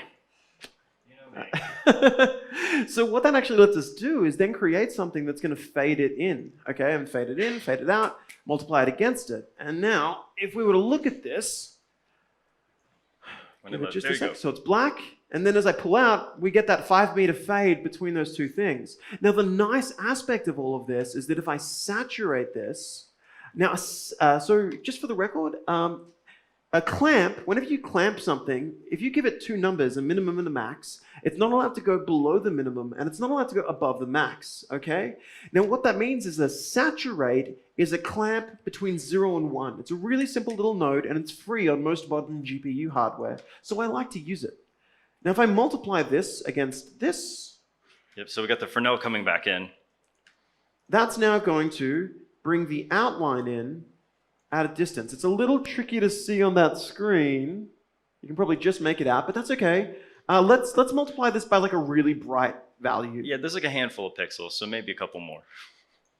So we'll plug this in, Ooh. and what we should see is... 1, 2, 3. There he is. And then pull it up. So There you go. we're You pulling start it. seeing it brighten up when you're really far off. It's okay. What I'm going to do is I'm going to increase that Fresnel value here so we can push it in just a little bit. I'm going to call this Fresnel Maltz.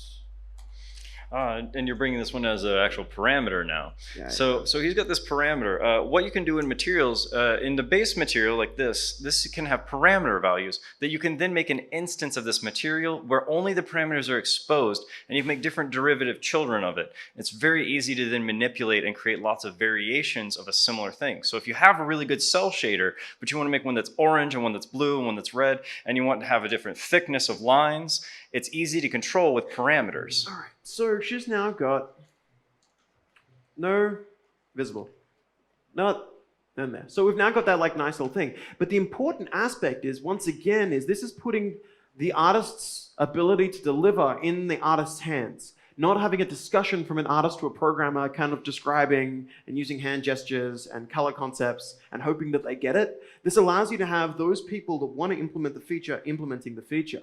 And that's really at the core of like a lot of these tool sets. So we've got this going on. Let's move on to something cooler. I'm going to quickly set up an animation blueprint so that she can run around. In the meantime, do you want to start describing some of the AI, the perception, behavior trees, and EQS? Yes. Okay. So this is actually my specialty, and I came from modeling trees and rocks and putting them in Unreal because that was my job, was make a bajillion polys, put it in Unreal, see if it works. So eventually they told me, okay, we can do some blueprinting, and eventually I got into the AI systems. It's really cool. So we have the controller. The most important thing we need to remember here: controller is like your thought, whatever. That's you, your inputs coming in. We also have an AI controller, which mimics a regular person's controller. So what it does is it possesses a pawn or a character or some other class derived from pawn, and then it can inject things into it. So we also have a behavior tree system. We have perception system. We have an environment query system. We have all these other systems that can then easily work with these little pawns running around in the world. So what you do is you tell it will be an AI controlled pawn. Then you go and make it a controller. In the controller, you can add in things like a perception system. So we have AI perception for sight, which will then create that cone for you. And then if another pawn walks into it, you can detect it and it'll keep track of its position and send you information back about where it is and if there's something blocking you or not blocking you. We also have the concept of hearing, where you can generate a noise and it will create a kind of space of noise. And if they are within hearing distance of it, based off of its strength and based off of their ability to hear, if there's a crossover, then they'll be able to actually detect it and you'll get an event that goes, I heard somebody. Then you can go and investigate or whatever. Then we have the actual behavior tree system, which is my favorite. It's actually all kind of this cool pre-built thing, which we'll get into in a second, you can actually look at.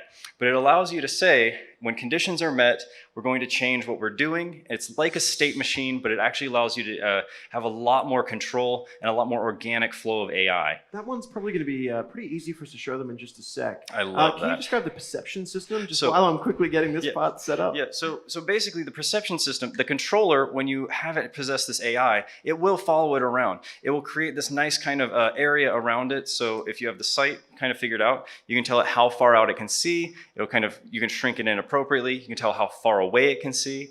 And then also you have ideas like how long until they forget about where they saw you. So if you run out of their line of sight, well, for a few seconds there, you get the idea. They ran around a corner. You didn't really lose them. But after a few seconds, you go, well, maybe I did. And so you can tell it a max age of how long ago you can see it before the AI forgets about it. And then you can just keep injecting this information into the behavior or into your own logic.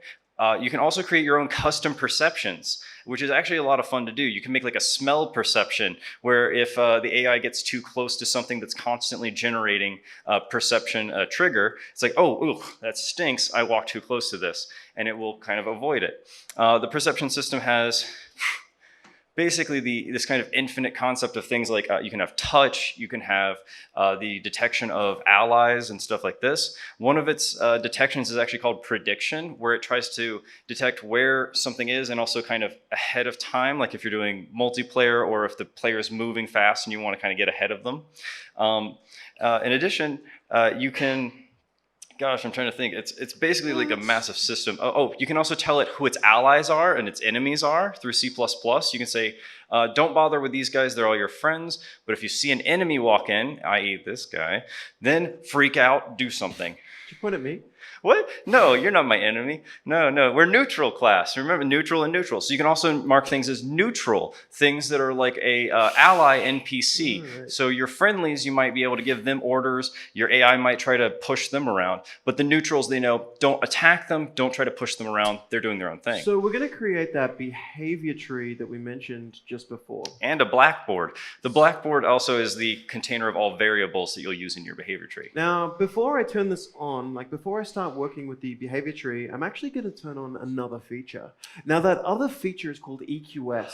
Now, the environmental query system is experimental, but it's worth noting that we've shipped multiple games with it, so it has gone, it has had... Sorry, before going to that, I have a question on this perception.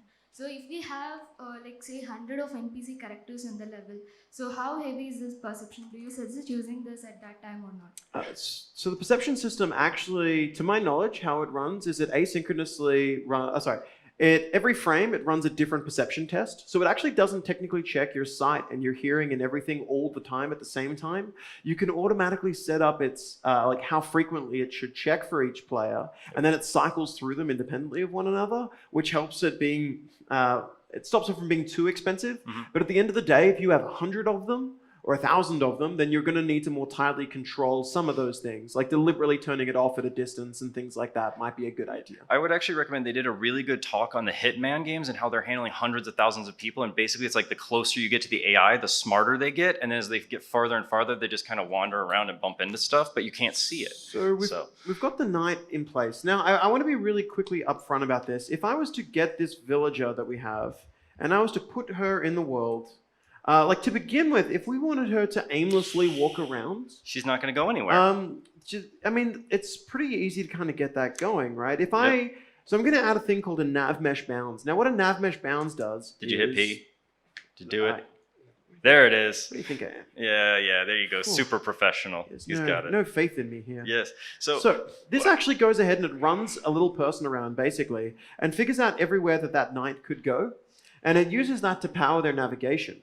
Now, if we wanted to do like the world's, actually, I'm just going to drop in a skylight. If we want to drop in the world's simplest like AI that was just the knight wandering around aimlessly, we wouldn't actually need any of Unreal's default behavior systems. Like we could just do a really, really simple thing, like make an event called wander and literally say, AI, I want you to move to... Now, if we want them to wander, we probably want them to wander to some sort of like random reachable point in like a navigable radius. Yeah, so navigable, that's a natural word we always say. So I'm going to say random reachable point in radius. And this is automatically going to search through the nav area and figure out places that they can go within a radius of like 5,000. And that is very much so tied to the navigation system, just like AI move to. You have to have this nav mesh up. It has to be there. The AI, the first thing I get panic calls in the middle of the night. Just my AI stopped going anywhere. Like, do you have a nav mesh? Nav mesh. It's very key. It's just a volume. You drop in your world, you expand it. You can actually look up online, recast nav mesh. There's a whole like tons and tons of information about how they work in their core, but we're kind of using the base concept of that. Also, the reason EQS is still in experimental mode, I just talked to Mieszko about this. Our lead AI guy is basically just not comfortable yet taking it out until he tweaks it up and cleans it up, but it does have all the functionality you need. So the next thing quickly here is, so she can run to a location. We want it to chill for a period of time. How long should she wait before she runs again? Anyone? Come on, pick a number. Roll them dice. 5 seconds. 5 seconds. 5 seconds. 5 seconds. We'll get a solid amount of time. So she won't stay there and take a nap. But I'm gonna make it a random number between 1 and 5. There you go. So random in range. Random range. There you go. So between 1 and 5, and then at the end of that, I just want you to wander. Now, if wandering fails, I'm gonna want you to wander here. Now, again, the intention for today is not that you go home and you immediately do exactly what I did. The intention of today is that you know that it's possible, okay? So if it looks like I'm moving quickly, so she's chilling, and then she goes to the next spot. Nice. Do you want to show them how you can check it out in the thing at the same time? You can watch the blueprint happen? Yeah, sure. I mean, if you wanted to, He's really excited. I love this feature. This is one of my favorite features of So Unreal. if You can see we- your blueprint logic firing off as it's live, like happening. Trying to figure out why your game's breaking, you can physically see that the delay node is ticking, and then it's triggering the There it wander. is. So we can kind of see all of that stuff going around, which is useful. Yep. So we've got our first villager, and she's going to generically move around. But, before Alex was going into the idea of behavior trees and perception and all of that jazz, right? So let's make her automatically hide. Now, I mentioned before EQS. EQS is a really powerful system that's built into UE that what it actually does is it assesses a whole bunch of points and it determines which one is the best point based on a certain score. So what I mean by that is, let's take a really quick look at, let me just drop in some sort of Do you have it cube. enabled? Just gonna drop in a big old cube, Uh-huh. just so that we've got some hiding spots in the map. It's a super normal looking village. Yeah, this is what Very all normal. villages look like. That's in what my Australia. town of Chapel Hill in Uh-huh. America looks like right there. Good, good. Actually, it kind of does. We have a lot of Art Deco Why you stuff. gotta be a hater? All right, so we've got this in place, right? Now, what EQS does is actually really cool. If we want to, I'm going to create a new environmental query that's going to be called Find Hiding Spot.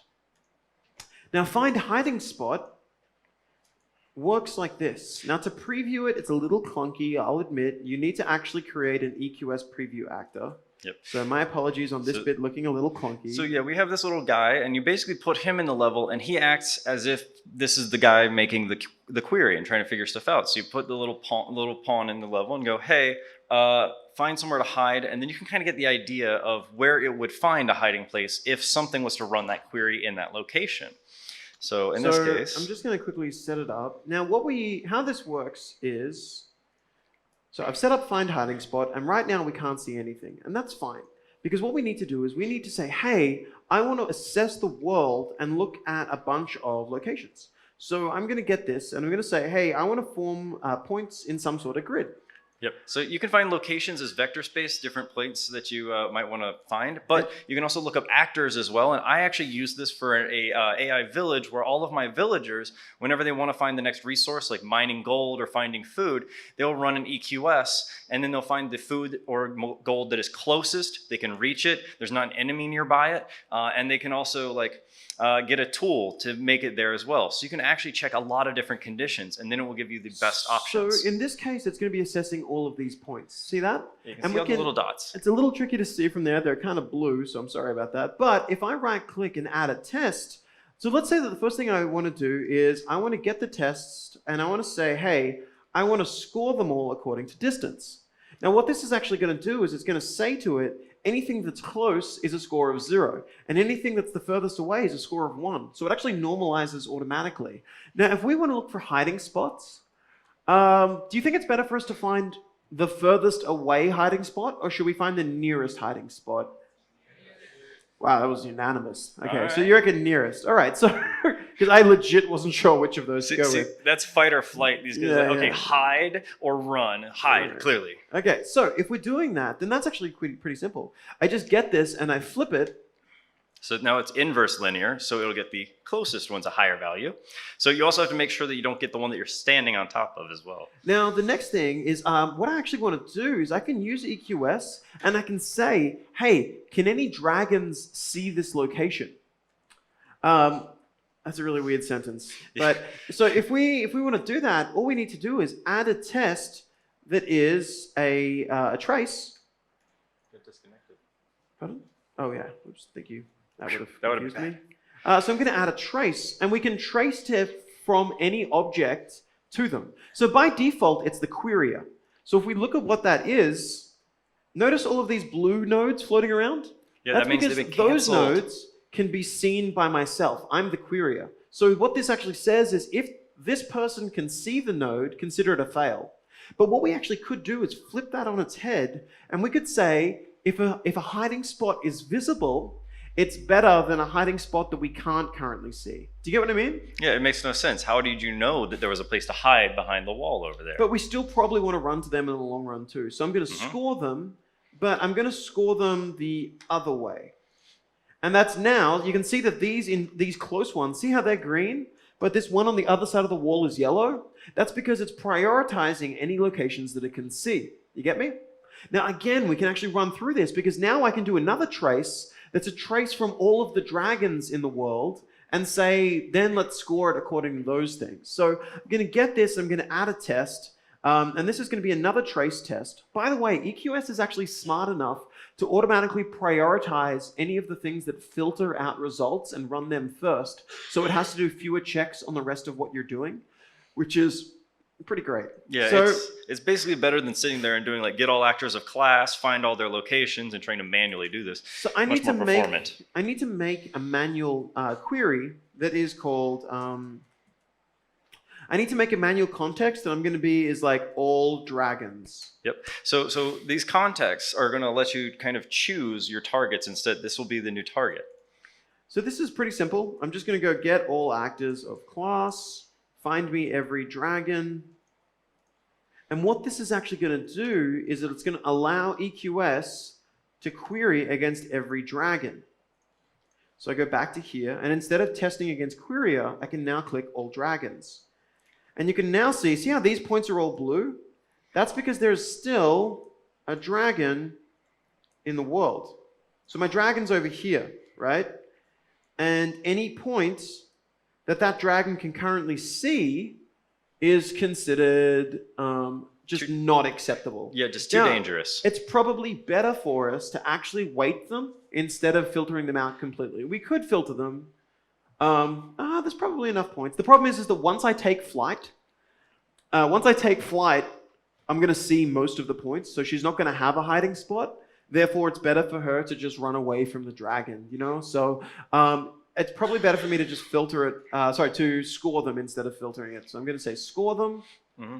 And you can now see that this stuff that the dragon can see is bad, but this stuff that the dragon can't see is good.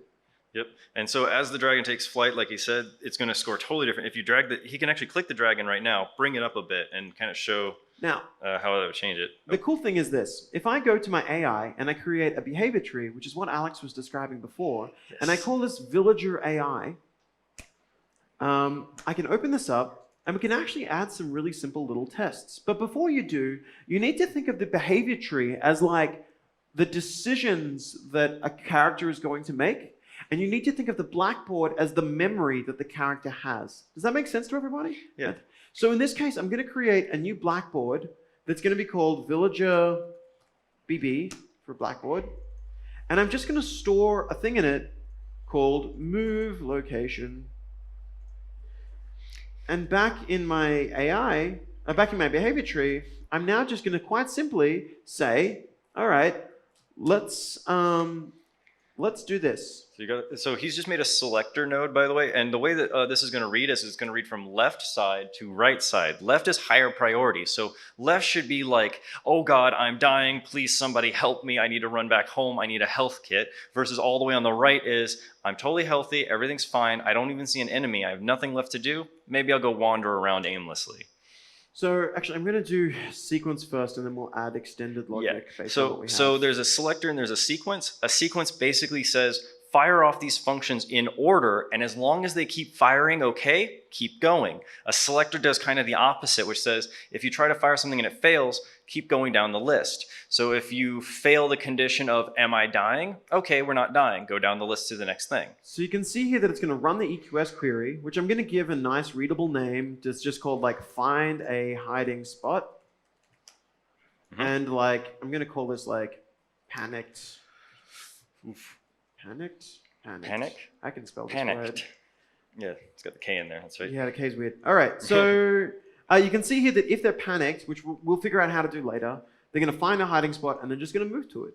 And like that actually is pretty simple. I can go back to that villager AI that we had before, and I can literally say to it, Yep. hey, whenever you begin, instead of just aimlessly wandering, I want you to run a behavior tree. But first off, we need to get the controller. So Oh, yep. I'm going to go ahead and I'm going to say, hey, get your brain and see if it is. That's a weird sentence. Get your brain. Get your brain and fix it. Now, I'm going to see if your brain is AI. And if your brain is AI, I want to run a behavior tree.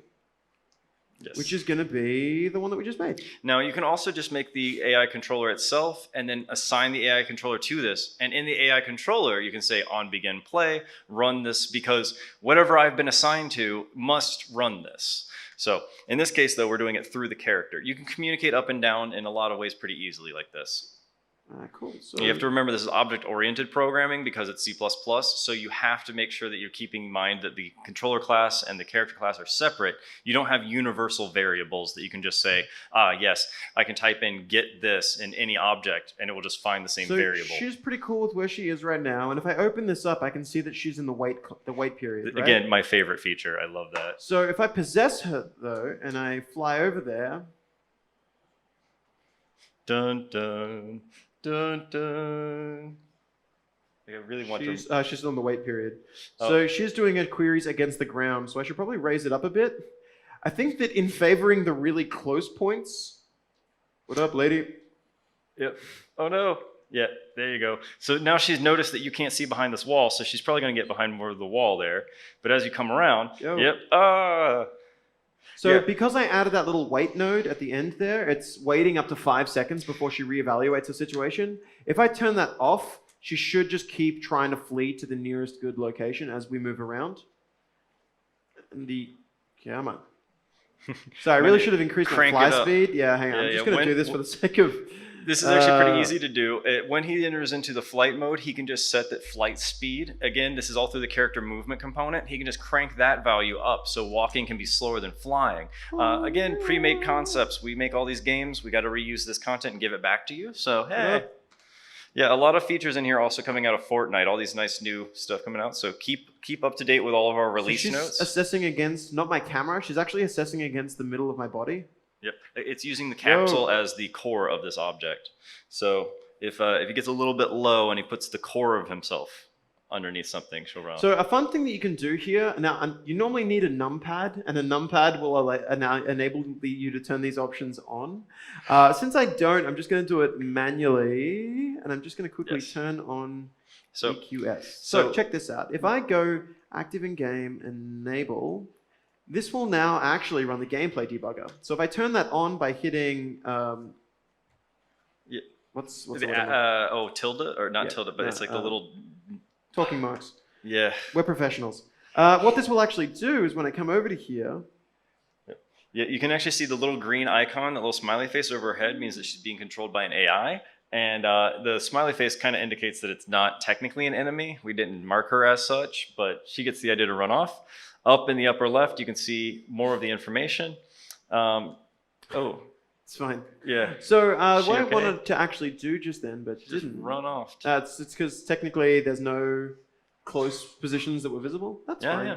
So I'm just going to say enable, and that should turn on EQS across the board.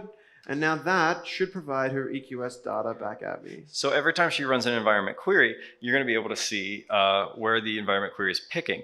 Now, you can do this per AI. Basically, every time you turn on the AI debugger or turn it off, you're retargeting the AI you're looking at. So we only have her, so it's just kind of keeping track of her.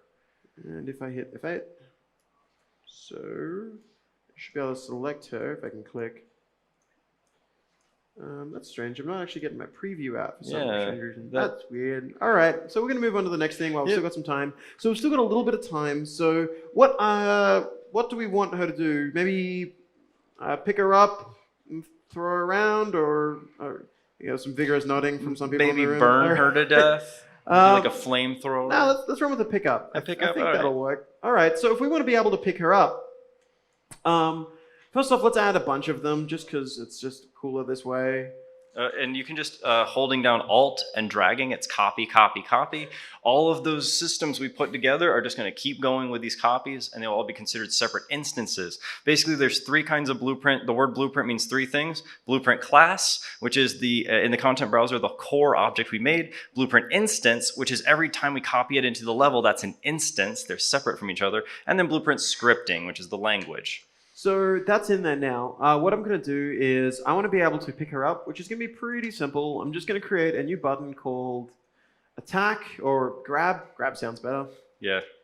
And I'm going to set it to right click. right mouse. Right mouse, And because I'm going to right trigger. right trigger. There you go. Now they'll both call it back in the game. All I need to do is say to you, grab. Yep, so there's the grab function, that easy. You can inject them in later on in the game. So whenever we click the grab button, what we're going to do is I could do this in a few different ways. I'm actually going to be a little bit cheeky in how I set this up. I'm going to add a sphere collision. Don't judge me. I was gonna say, you could do it with the trace, but I think this is probably cheaper and easier for right now. It's So just quicker he to could do visualize. like a shape trace. Like I was saying, there's like a sphere trace. He could trace a volume beneath himself. But in this case, he's just gonna let this volume always be there, just invisible, never really colliding with anything. But when it overlaps stuff, you can do a really cool function called get all overlapping actors. So whenever he presses this button, he could find everything overlapping. And if one of those things is the character, pick her up. So I'm just going to make it that big. I might even go a little bit bigger, 400. Ooh. I know it's really big, but this just makes it friendlier for us to kind of work with. And I'm going to call this like grab region. Yeah. Which is grab region. Yeah. All right, so what's going to happen is that whenever we click grab, I'm actually going to see if I have a grabbed actor. Yep. Okay? Can't pick up two things at once, only one at a time. Yeah. So I mean, he has 4 hands, but I'm not going to set that up. Yeah, but it's going to be weird if he's using his feet to pick up people And all I'm too. going to do is, if the thing is pressed, if the grab button is pressed, and we don't currently have a grabbed actor, so if it's not valid, we're going to run through the logic of grabbing them. Now, if we do have a grabbed actor, we're then going to run through the logic of dropping them. That makes sense? So quite simply here, we're just going to say, if it's not valid, let's get the grab region and get overlapping actors. And I'm going to look for any overlapping villages. Yep, so specifying the class here, by the way, will also grab all of its children classes. So if you made villager, and then that was the base class, and he made archers and knights and peasants and all these from villager, it would pick up any of those that are its children as well. In reality, you probably actually want to use what's called an interface. Yeah, That's yeah. a rant for a different time. Yeah, that's an optimization talk for something else. Don't worry. So we've got this. We're going to look for every villager, and the second we find one, a villager, we're going to attach. We want to attach them to our. So I'm just going to do it this way. I'm going to get their. Let me think about it. I want to get their root component, Ah, yeah. And then and I want to attach the component to our other component. I'm going to attach it to our mesh. So what he's doing here, this function allows you to say target and parent. And when it says parent here, the skeletal, it has like a skeleton bone name. You can actually socket things in our skeleton system. You can create false bones and put like in your hand, you could put like a little hidden object basically right here. Attach pistols to that. And that's your socket. It would be called like right hand pistol or right hand socket. And then every time you pick up an item, you snap it into that socket. And it'll follow with it, and then you can drop it off the socket as well. Creates a really nice thing. This is also, I can do like accessories, like put a hat on them, like slap on some badges, do cool stuff like that. Or just strap together random stuff, whatever you want. Socketing just makes it a lot simpler. Just type in a name and go, I made a point in space, use that. So right now what I'm saying is turn the collision on the character that we're picking up off, and then I'm attaching them to my foot or hand.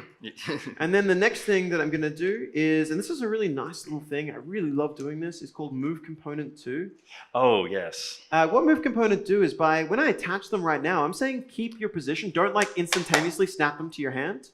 But by using this move component 2, it should slowly pull them towards my hand, in theory.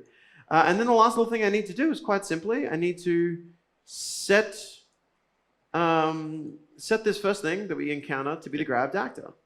Yeah, and so by doing this, it's going to become a valid get. So this is why that switch is going to now switch to it already has something versus it doesn't have something yet.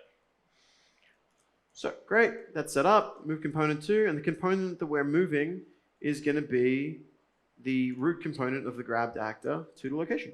Cool. And we're going to move it there over the course of 0.2 seconds. And in theory, if I've done this right, I haven't got the ability to drop yet. I've got to really get that jump working at the start right now. Technically, he's falling at the start, so he goes through the entire series. But, whoop. Oh no, he's got her. All right, so that's now work. I'm really glad that worked first try for the record. So what we're going to do now is, all right, so the moving's working. Now we're going to be able to drop them. And the dropping is actually pretty simple because if we get this and we call detach from actor, and just keep world, keep world, keep world. So just keep all of your locations. And then we set enable collision back on. I think that's all we need to do. Yeah, I think it's just enable collision. I mean, do you have to tell her to run her AI again? No. Because I think she's technically running it while she's hiding. She's technically running while Yeah, we're yeah. grabbing Actually, her. well, this is another note. While we technically have her grabbed, she is still running her AI like behavior stuff, but she can't go anywhere. So you have to remember to kind of like toggle that as well, or else you're running extra cycles. Yeah, so But we don't need to worry about that. It's a demo. Save. It's okay. All right, so let's do that. Oh boy, I'm I excited. really should have started my dragon way closer to my populace, but that's okay. Oh, I didn't break it, so technically we can pick up multiple people right now, but Oh god, no! Splat. she runs around. Great. Yeah, she does not completely unfazed. Her AI is still running, so she's like, "Yeah, cool, that's fine. I don't understand what falling damage is." So speaking of that, that's actually a really great idea. So what Oh, about no. we make her blow up when she hits the ground? Just for like, I'm so sorry. for the record, that's the most enthusiastic the audience has been about a suggestion yet. It's just like blow the people that you're picking up. Yeah, just Okay, so let's do that, right? So Yeah. let's get our villager AI, and let's say that movement mode changed. Whenever the movement mode of a character is changed, if the new movement mode is falling, sorry, if this So is a equal switch to- on? yeah, switch on enum. yeah. If this is falling, actually switch is probably Let's do better. switch. So if you have an enumeration, you can do switch and select, which allows you to branch based on the enumeration's names. So in this case, instead of having to remember 0 state is idle, 1 state is walking, 2 state is falling, we have a nice enumeration, and it just gives us this list of names. So I'm going to go ahead and when we start falling, I'm going to spin up a variable called like fall start time. And I'm just going to save that as a float.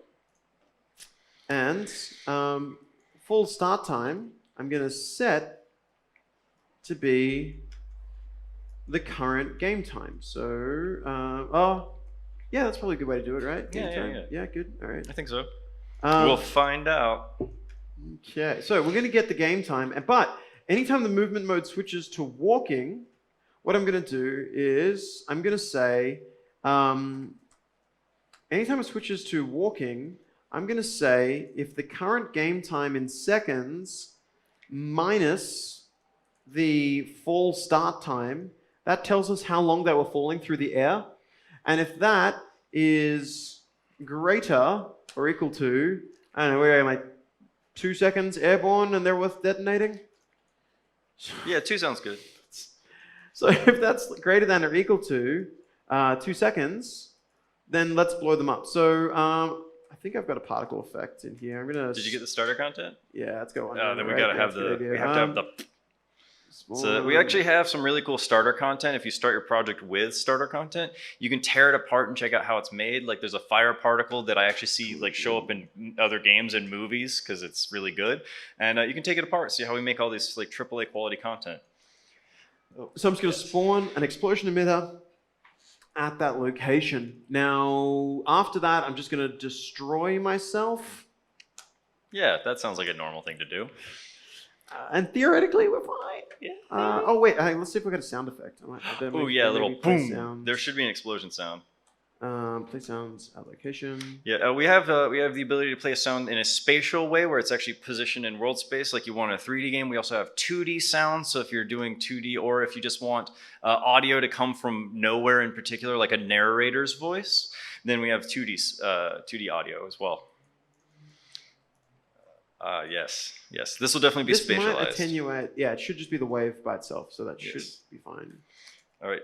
All right, that's okay. You got to fix that up. It's every time I see it, it's killing me. So we're gonna.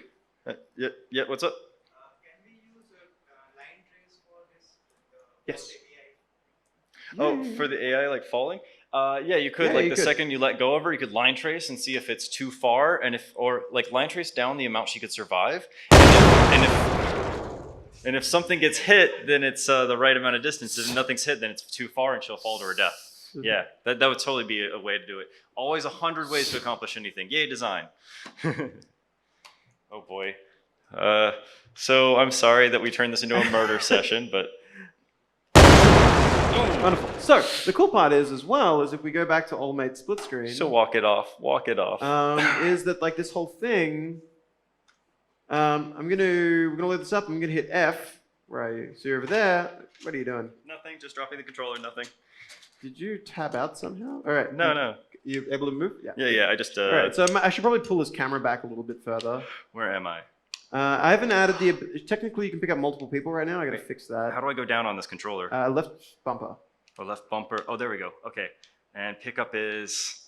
I didn't. Right trigger. Oh wait, it is. Yeah, Right cool. trigger. So we could kind of pick these up. Hey, come up and meet me. And then drop them. Dun, dun. No. I think he won So like that. the whole thing's kind of running in split screen now, right? And like the truth is that like it wasn't hard to set up. And like at the moment, I'm just kind of messing around and setting up some basics here. And obviously, we know what we're doing. You know, we've used Unreal once or twice before. You know, we But, might have QA'd it back before it was released. The thing is that what's great about this is if you do a game jam, for instance, and you've got like just a really small, nimble team, and everyone's able to jump into Blueprint, everyone's able to contribute. And when you've got a large feature-length project, and keep in mind that like Unreal does pretty well in the AAA space. You know, like our main competitor in the AAA space is very much proprietary engines. But that same tool space that we have for AAA stuff comes all the way down to like those little indie groups. But often the main reason that's kind of like people are making their choices for those game jam projects is often just it's what you learned at school. You know, it's what you started experimenting on, and that makes total sense. But Blueprint's pretty quick. It's a really accessible kind of thing to start working with. And it's one of those areas that to be honest with you, when I first, before I was working for Epic, when we got access to Unreal Engine originally, like UE4, they told me it had a visual scripting system in it. And I'll be straight with you. I was like, that sounds like the worst idea ever. Like, why would that even be a thing, right? However, when a couple of artists started fooling around with it and were able to create like a fully replicated multiplayer game without writing any code, and like they were meant to be doing an art test, and they came back with a multiplayer game, right? And what Guilty. happened is I stopped, and I'm just like, what? You're not meant to be able to do that. How? And like that mentality was really what changed things for me. Because like here's the best way that I can describe a lot of the Blueprint usage and what's been going on. Okay, the best way I can describe it is this. Artists, game designers, just, you know what? Anyone that's not a programmer in the room, can you raise your hand for just a second? Non like hardcore C++, any all right. programming language, So, anything. it's like, fine. Nothing you So do. the reason I wanted you to raise your hands for a Yes. second was this, and that was that. So how many times have you gone to a programmer and you've been like, I have this really good idea for a thing. You know, we could do this, and we could do this, and this, and this, and it would be cool and be fun because of this. The programmer's like, yeah. And they're like, can we do it? And they're like, nah. And you're like, you know, and like, there could be plenty of reasons for that, right? Like, it could be they just don't have enough time on their hands. They're burdened with other stuff. Maybe they don't understand your idea. Maybe your idea is legit bad. But hey, at least you can prove it to them. You know? The point is this, right? The point of this is you've got two situations that can come out of this because of Blueprint. That is really where it hits me. One is you're now able to go to the programmer with a really ugly version of it and be like, this is what I mean, okay? And when you can go to them with the ugly version, everyone's speaking the same language. You're not describing gameplay and being like, it'll be legit fun, I swear. You know what I mean? Like, you can just go to them and they can look at it and be like, oh, I get you now. also you can like have something and maybe you just do a good enough job that they're like, well, I guess we can just ship that feature now. do you know what I mean? Like those two situations are great. And honestly, the third one is quite simple. If it legit is a bad idea, you've checked that out on your own without having to like get it fully vetted. You know what I mean? Like you can experiment and tinker and your game designers can do what they need to. Because the truth is like the flip side of that, and I know the programmers in this discussion, I'm like casting you as the villains in game development. No. What? No. So- They're able to help you out by exposing additional stuff in C++. Exactly. And that's the other really big step here, right? Because the other big thing here is quite simple. Teamwork. How often do you have that situation where like for the programmers in the room, when you get an artist or a designer or someone and they come to you and they're like, hey, I made the new player model. And you're like, sick, can you swap the reference? And they're like, what? And you're like, it's just one line. Can you just swap the reference in code from one thing to the new thing? And they're like, I'm not a programmer. You're like, come on, it's like one reference. Change drop it in and hit compile. in C++. And they're like, and like it's a frustrating conversation to have because you know it's one line, but the truth is that like anyone that opens Visual Studio that is not used to Visual Studio, like that's a daunting experience, you know. Like and when you're able to kind of like just have the programs able to build systems that everyone else in the world is populating. And the team, is populating, you know, and they're able to really quickly add little bits and pieces. You know, I could have my animator comfortably move into that and really quickly set up all of the inverse kinematics so that the dragon's feet correctly latches to the ground wherever it is. You know, or I could comfortably have my audio team moving through all of the blueprints, and they don't need to have a programmer who's literally just adding in audio calls. You can do, like they can do the calls and build that whole system.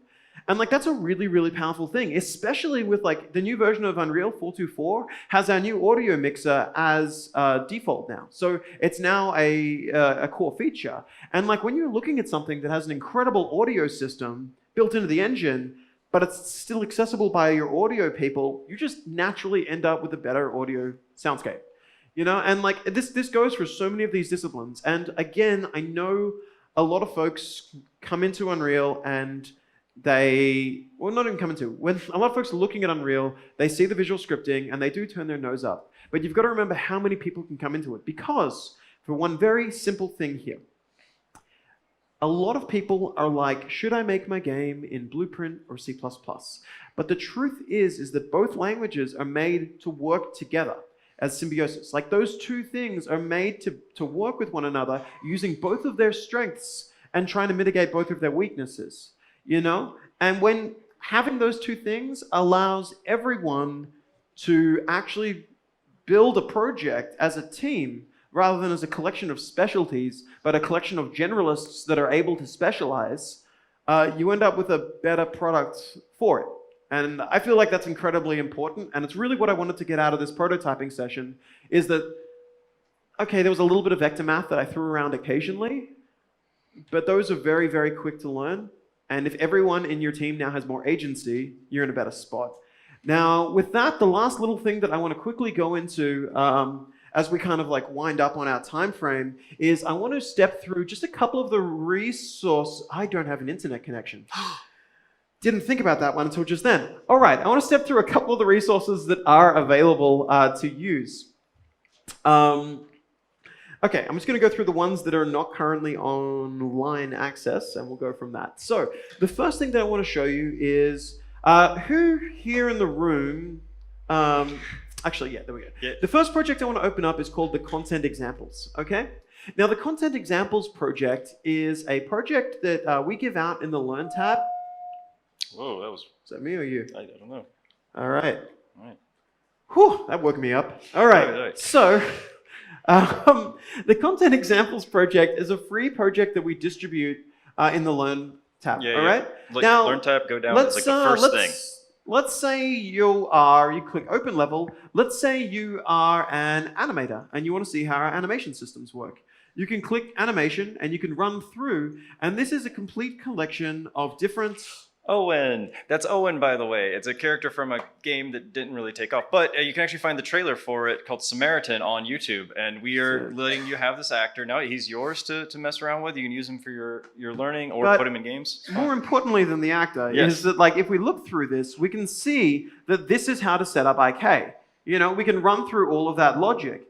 And we can step through all of these things, because see how much nicer this character looks when their foot IK is actually able to touch it instead of doing that. It just, and like, that is all just blueprint. It's literally just a couple of nodes of blueprint that are saying, check against it, see if there's a surface, don't go through the surface, because obviously that's terrible. And again, we can see those hands doing the right thing.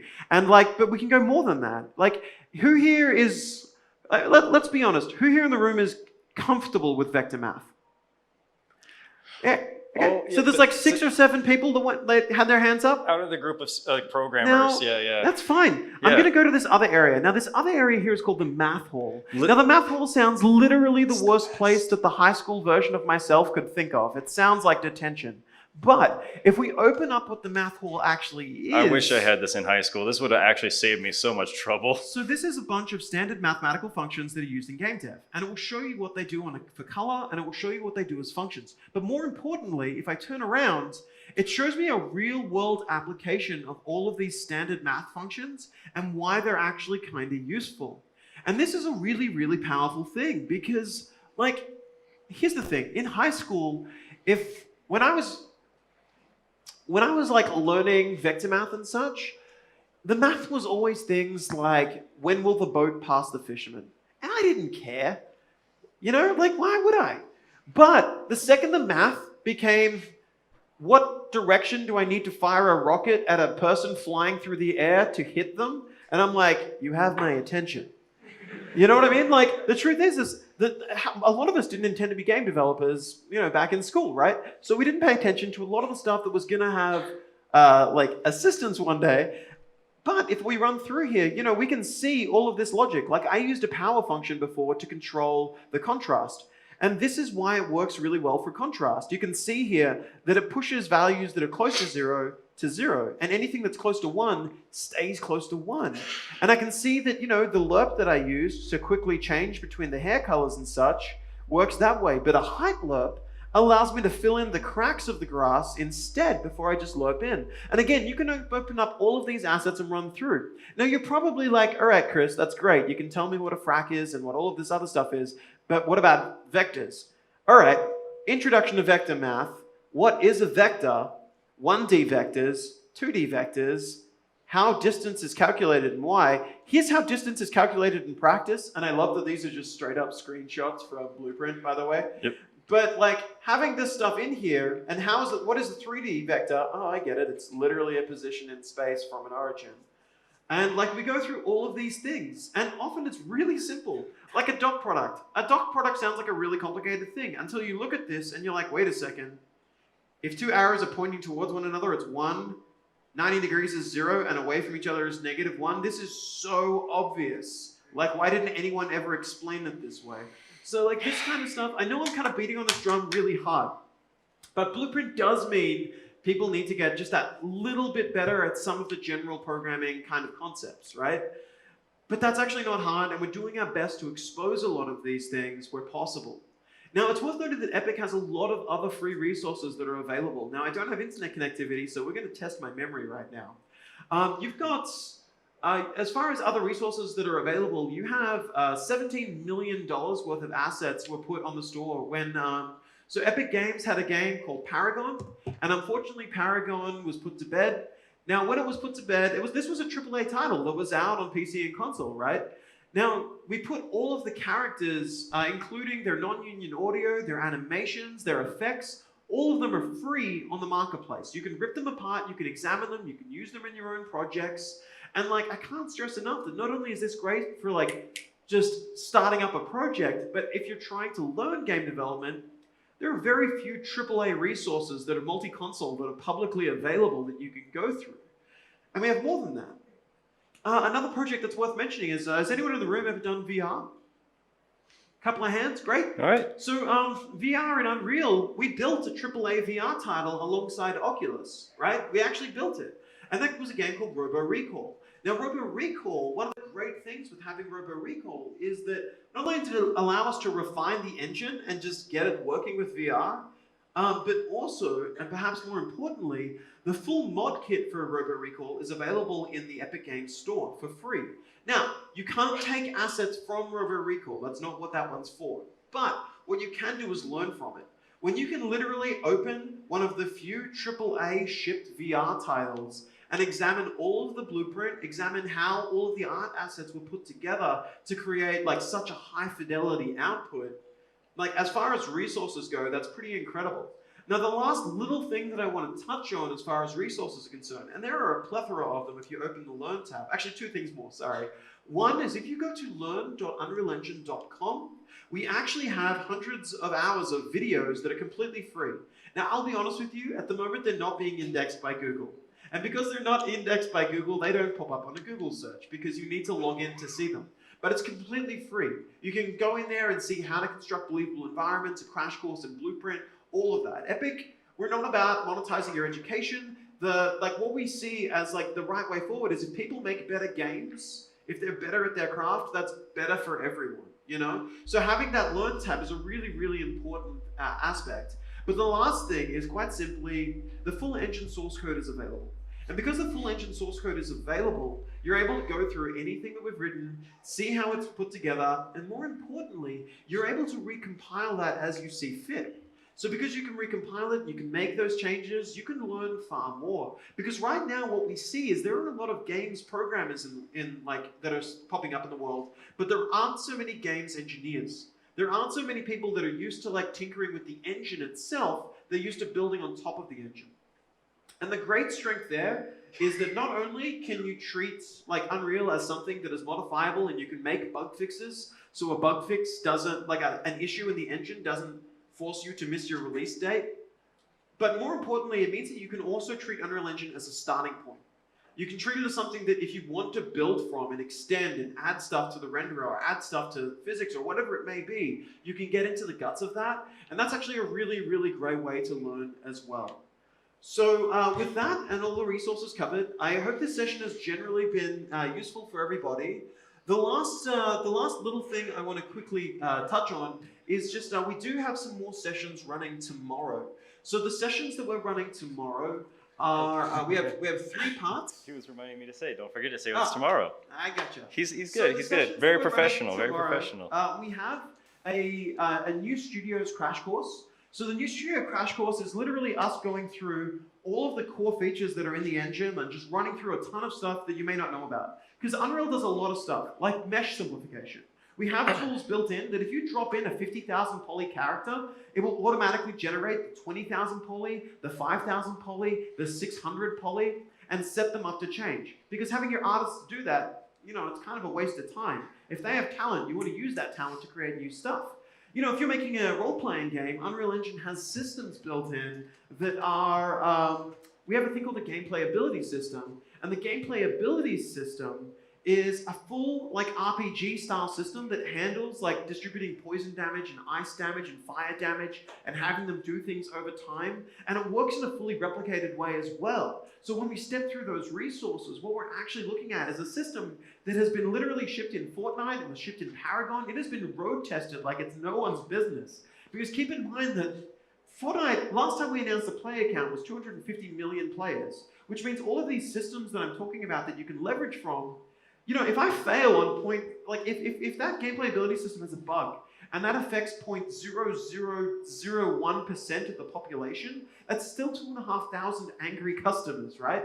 So it's really important that we get this right, but there's also no reason for Unreal to like hide this from anyone. So that's what that session is tomorrow. It's running through just a lot of the stuff that's there that we've used on our own games and like running through common issues that new teams face, like how to get out on mobile and how to look at VR and like all of the things that are there. So that's the first session. Alex, you want to talk a bit more about the second one? Yeah, so the second one's a hands-on session where we're going to be going a little bit slower. So if you actually want to come in and bring a laptop with you, we can actually walk through blueprints together. I'll be doing what we call the door tutorial, very classic kind of concept. We go up to door, we can open it. There's a few different ways you can handle it. If you've ever tried to make a door in Logic, you know that there's a million ways a door can be made. So we'll make one in Blueprints together, and then you can have the hands-on experience and have a better understanding of flow control, communication, and just generally how we expect objects to interact with each other when we're using object-oriented programming in Unreal. And then the third one is a tips and tricks session. So the third session that we're running tomorrow is us running through, I mean, as I mentioned before, our job is to visit like studios and train and help and like solve bugs and solve problems.